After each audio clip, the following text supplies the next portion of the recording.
Assalamualaikum warahmatullahi wabarakatuh. Kembali lagi di channelku. Jadi kali ini aku mau membagikan pengalamanku tentang penggunaan HP Samsung S10 Plus. Sebelumnya saya mau bilang dulu bahwasanya kalau video ini itu nyel dari pendapatku sendiri, bukan dari aku cari-cari opini lain ataupun dari informasi-informasi lain.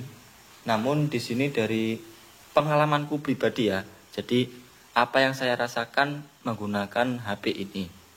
Jadi nanti semisal kalau ada yang berbeda dari kalian semua, bisa nanti kolom komentar ditulis apa yang beda ataupun mau cerita keluh kesahnya juga boleh. Kalau nanti ada yang nonton ya. Kalau enggak ya ya udah. Jadi di sini aku dapat itu pada tahun 2022 ya. Jadi udah hampir 3 tahun. 2022 itu awal aku dapatnya. Kalau enggak malah 2021 yang akhir bulan. Ya enaknya 2022 itulah. Nah, dan ini HP ini tuh HP Inter S10 Plus Inter, bukan yang resmi, bukan yang Sein. Kalau kalian lihat videoku yang Samsung S21 itu, aku udah jelasin apa bedanya Sein dan apa bedanya Inter itu. Jadi kita lihat dari segi fisiknya, ini udah aku pakai 3 tahunan, fisiknya seperti ini. Kalau untuk kelas HP-HP second dengan harga yang ya cukup lumayan lah, dengan budget dulu 2022 itu aku ngeluarin uang 2.200.000-an lah, itu dapetin HP S10 Plus ini, mantan flagship. Dan aku dapetnya itu yang ada minusnya. Nah, minusnya adalah tara, ini dia, tompel. Nah, tapi aku pemakaian 3 tahun ini, itu alhamdulillah tidak ada kendala apa-apa dan tidak merembet ataupun segala macam. Dia itu retak sama nompel, tapi alhamdulillah nggak sampai merembet. Merembet itu apa ya bahasa Indonesianya? Itulah ya, merembet itulah ya, ya itu. Jadi kenapa kok dengan harga segitu? Ya karena ini ada minusnya ini. Dan alhamdulillah saya berani beli, nggak ada apa-apa. Dengan harga segitu, aku udah bisa dapetin RAM 8, internal 128 dengan kamera yang jos, kamera depan belakang, dan juga speakernya udah stereo, chipsetnya Snapdragon 855. Ini kan yang Inter. Kalau yang Inter itu Snapdragon 855. Kalau yang Sein yang garansi resmi itu Exynos 9820. Itu kalau yang Inter, kalau yang Sein. Nah, jadi dengan harga ini aku matoknya harga ya. Harga segitu kita itu udah bisa dapetin HP yang kayak gini tuh udah bersyukur banget loh. Karena ya yang pertama itu aku lihat dari segi kamera dan video.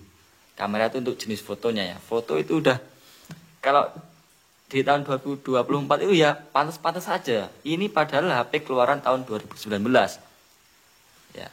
Itu padahal megapikselnya hanya 12 megapiksel. Tetapi 12 megapiksel itu enggak apa-apa. Lihatlah iPhone itu enggak ada yang besar-besar. Dia itu 12 megapiksel tapi sensornya yang diandelin ya. Jadi di Bang David itu yang di channel Gadgetin itu kan sudah bilang, karena kalau kita lihat kamera itu jangan di peak megapikselnya, tapi lihat di sensornya. Dan juga di sini kamera depan itu ada 2 juga. Dia ya kalau menurutku ini udah lebih dari cukup dengan harga segitu. Kameranya udah bisa 4K, 60 fps, 30 fps, gironya juga ada. Kemudian ini resolusi video bisa EIS dan OIS. Kalau EIS itu softwarenya, kalau OIS itu udah ada di hardwarenya. Ya, itu ada hardwarenya.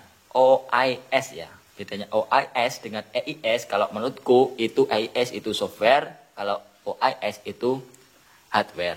Tuh. Jadi itu ngomongin kelebihannya.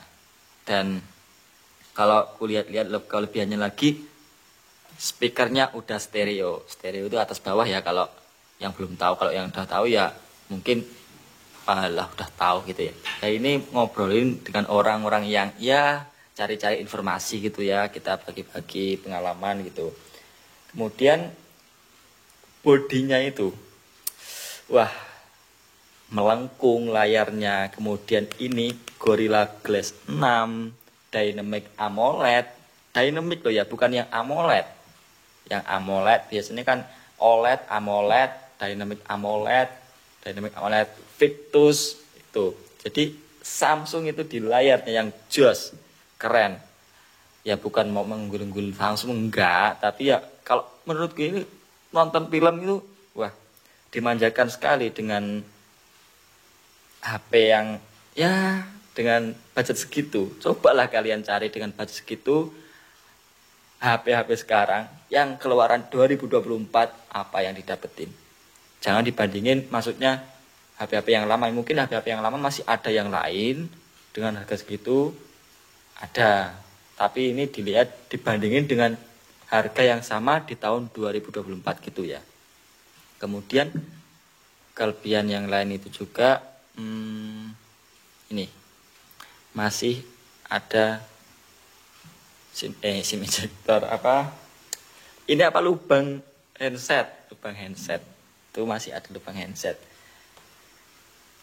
Nah, di sini juga ada mikrofonnya 2. Kalau kita record video itu juga masuk ke kanan kiri juga itu digunakan mikrofonnya. Kemudian lagi ya kelebihannya ya.